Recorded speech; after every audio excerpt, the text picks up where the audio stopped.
Usher. They talk about his Usher, I'm tired of Usher. Oh. Goofy bitch. No. Got your asshole ripped open and the only thing it inspired was loyalty. They ripped your ass open. Gene didn't say it. He said, check the records at the hospital. I'm saying it. You got your ripped open. Then you take Justin Bieber from Lily White, Canada, and take him to the flavor of Fuck Off, the kiddie edition. Get his ripped open. Now everything's coming out, and the first thing you do is run the Bali with another Kitty Ray who works with the man, L.A. Reid, that sent you to the Diddy flavor freak off. Not the flavor. Now you got Justin Bieber breaking up relationships and shit. Suck Odell Beckham dick at the club, and the next thing you know, he don't even want Kim no more.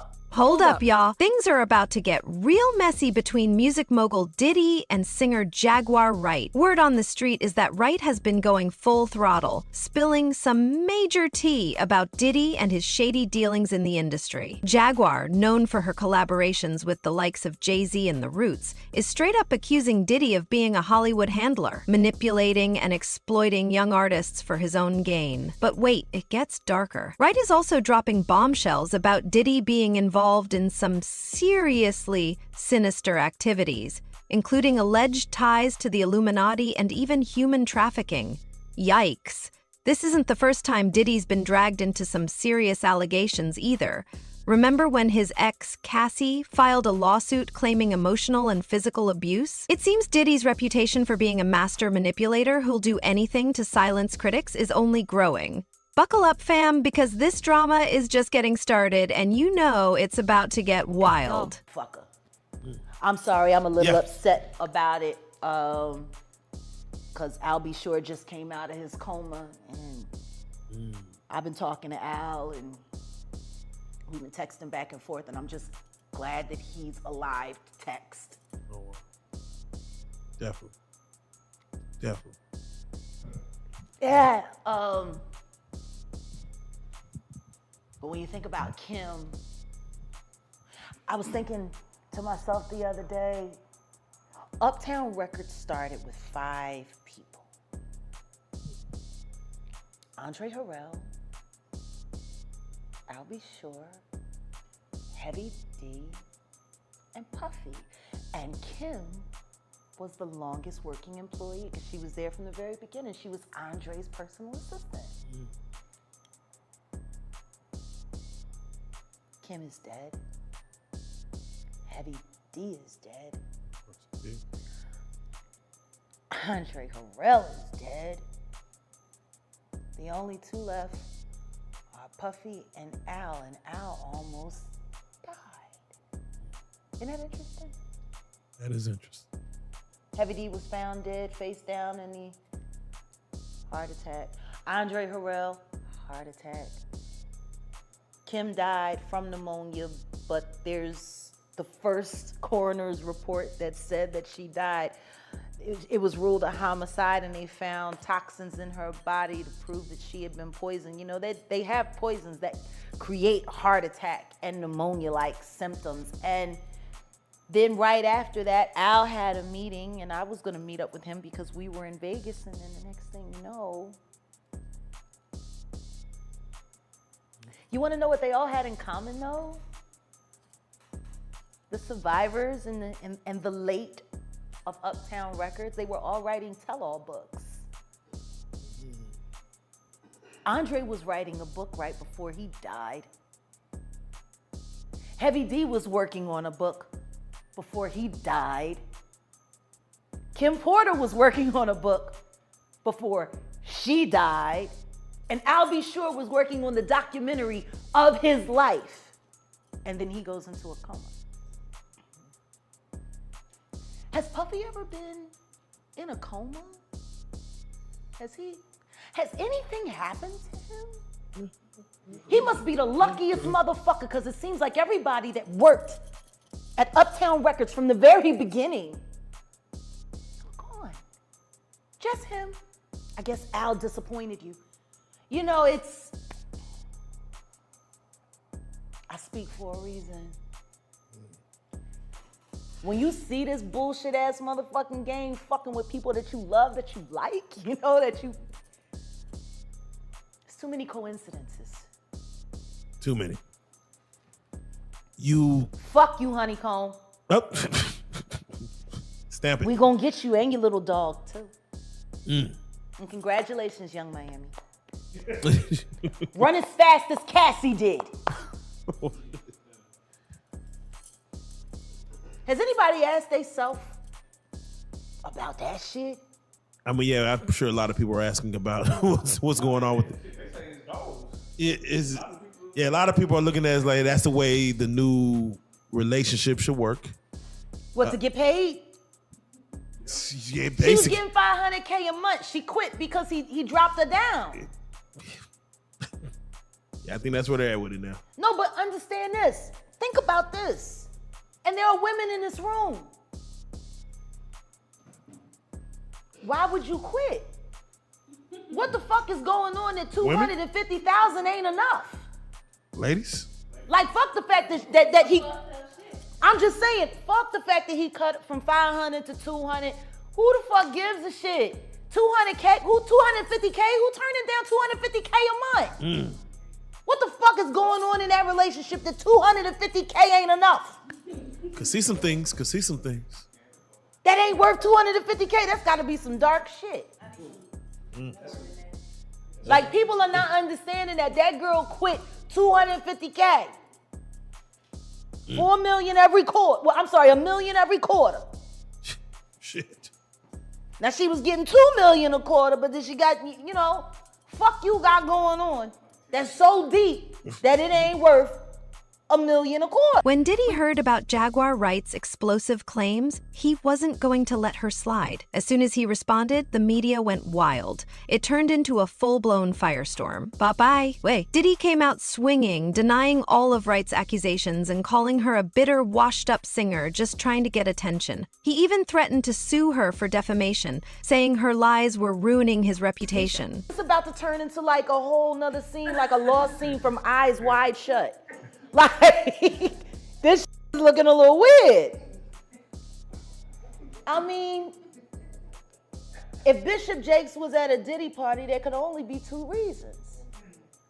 Money or sex. Real life.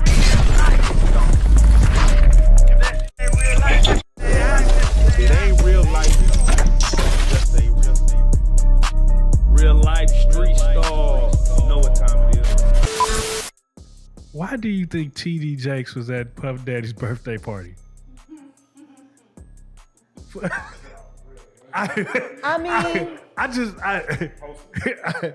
You know,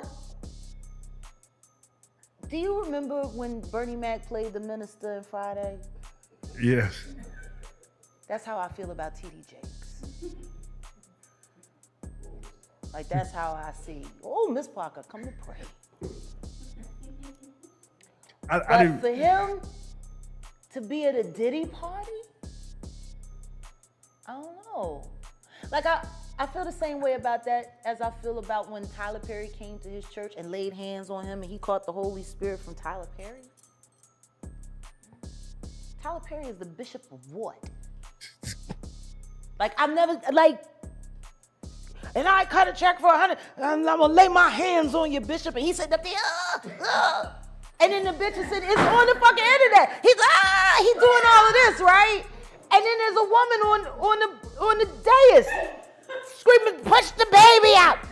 Birth that baby. I'm like, what? Are we a church? Or is this about to turn into like a whole nother scene, like a lost scene from Eyes Wide Shut? Like, this shit is looking a little weird. I mean, if Bishop Jakes was at a Diddy party, there could only be two reasons. Money or sex. That's all that happens at Diddy parties. Money and sex. I hope it was for money. Charitable contribution. I hope it was for money, because arguing about who's going to put the strap on is... That can be a very uncomfortable situation. You know. We're going to pray on it. Praise the Lord, you know? Amen. Real life. If that shit ain't real life, It ain't real life. Just ain't real thing. real life street stars. You know what time it is. Fans were totally divided. Some sided with Jaguar Wright, calling for Diddy to be canceled, while others backed him up, accusing Wright of being a clout chaser. The drama exploded all over the blogs and gossip sites, with everyone weighing in on who they thought was telling the truth. Diddy's team went into full damage control, dropping statements and doing interviews to clear his name. But the more he pushed back, the more people dug into his past, bringing up old rumors and allegations. It seemed like the deeper he got into defending himself, the more the drama just kept piling up.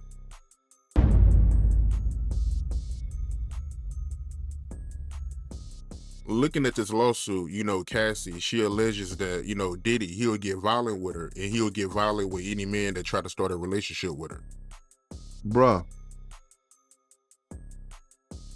He know who to do that shit to. You understand what I'm saying? It's certain dudes that he'll do that to because he could get away with it quick enough, or he got somebody behind him, or he got some people there.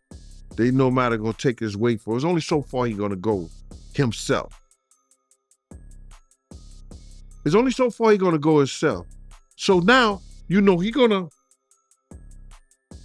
come at you hard, try to play it off. Because he know if he do anything and it comes back to him, it's a lawsuit. He slapped somebody, hit somebody, that's a payday for them. But he'll make up that whole atmosphere, and then he'll look at one of the bouncers or look at somebody a certain way, and they'll take over his mess. So,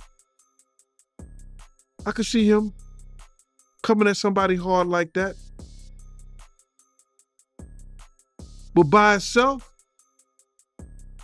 he ain't gonna bust a grape in a wine factory. But he don't have to. Right. But I want to ask you, right? And I know you ain't sign it. I know you ain't sign an NDA, clearly. But did he make his artists sign NDAs and people that work for him? Well, a lot of these rappers, a lot of these industry people, anybody who does business nowadays with the internet, they have NDAs, non-disclosure. That means that if you work for them, you around them, you can't disclose any of the information about them. It's the same thing that he gave to all his artists when he gave them their publishing back.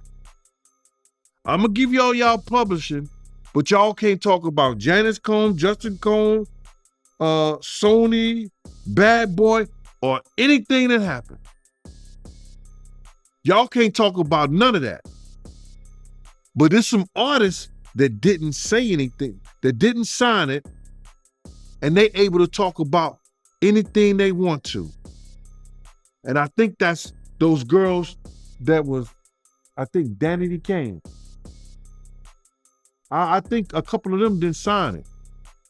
And boy, oh boy, they probably gonna go after him too.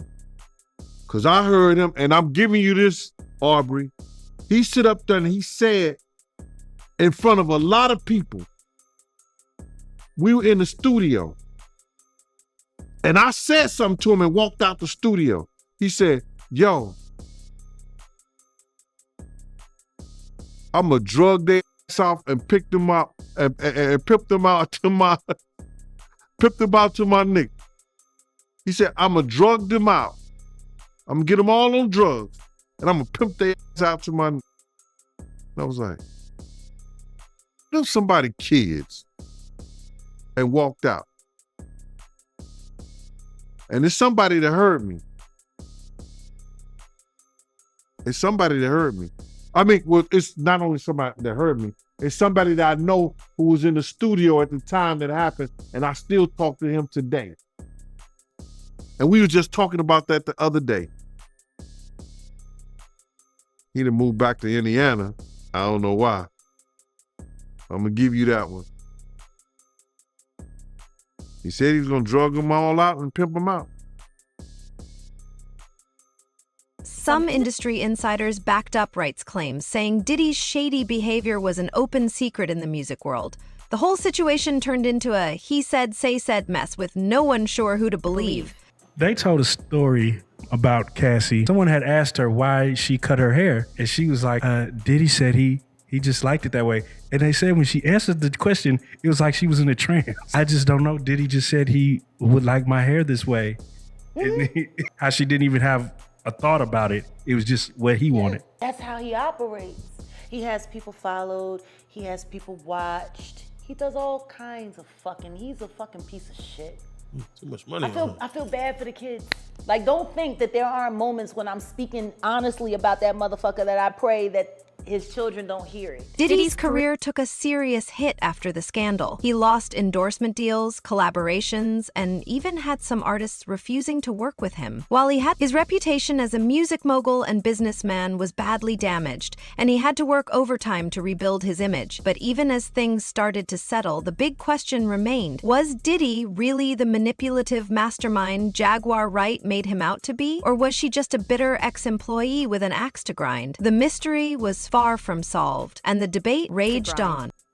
Imagine having an enemy that has a position of influence in your child's life and knowing that that person sends you notes and messages every now and then. If you don't do this, if you don't do that, that boy is dead.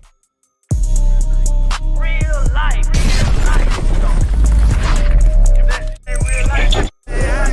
It ain't real life. Just ain't real. Real life street stars. Know what time it is.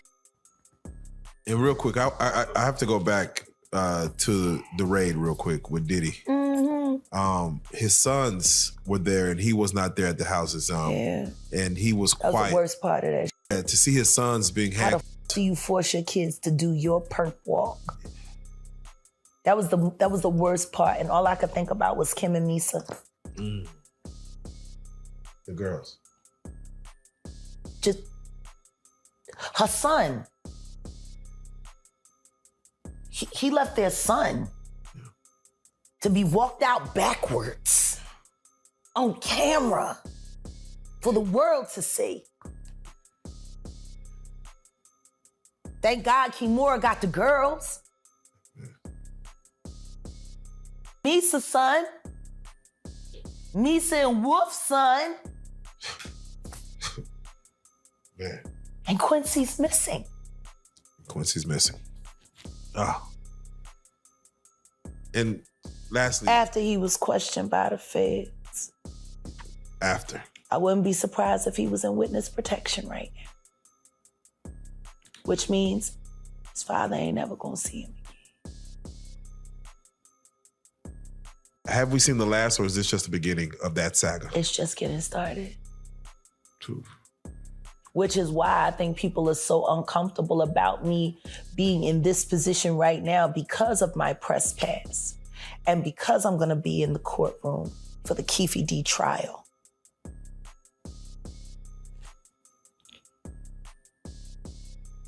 If we get to the bottom of Tupac's murder,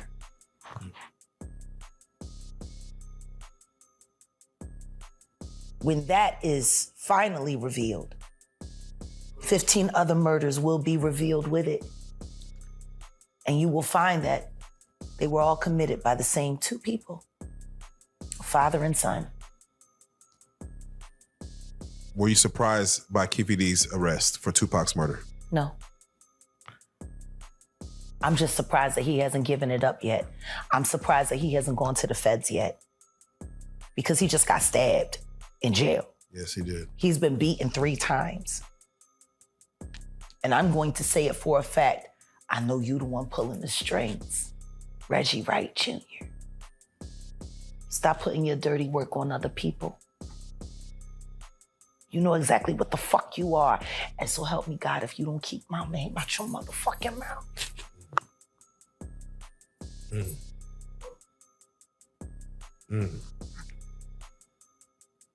With the last time you were on the couch, you had mentioned, and it's crazy that you say these things. You talk about Bad Boy. You speak on Heavy D. You speak on Albie Shore. Yeah. And you say like, look who's standing. And now Albie Shore is now, he's being cryptic. Not too cryptic, but he's very cryptic. He's very cryptic. But he's speaking louder than he's ever spoken before. Ever. And the reason why he's cryptic is for the sake of his son. Imagine having an enemy that has a position of influence in your child's life and knowing that that person sends you notes and messages every now and then. If you don't do this, if you don't do that, that boy is dead. Allegedly. Imagine that. Imagine the nigga that your baby mom is fucking is telling you that if you don't do what he wants you to do, he's gonna kill your child. And you know he's capable of it. Allegedly. Story in the Bible. 2 women had 2 babies. One woman went to sleep, rolled over on her baby, killed her baby. The other woman's baby was just fine. The woman whose baby died, she got up, she went and stole the baby from her roommate. Then they fought over who the mother was. They went before the king, King Solomon. He heard both sides of the story and said, give me a knife. Give me a sword. He got the sword and he was like, I'm gonna cut the baby in half and each of you can have a piece and then we'll be done with it. It was the real mother that said, don't harm that baby, she can have him. Wow. Why is nobody willing to accept, as monstrous as people are finding out that Diddy is now, that he wouldn't be willing to split Quincy in half? Because he would. Yeah, he said some years ago, like during a TV show, that he would like harm his own mother to get what he wanted, or something along those lines. So, well, I don't blame him for wanting to harm that. She's his victimizer and his pimp. She his first pimp. Real life.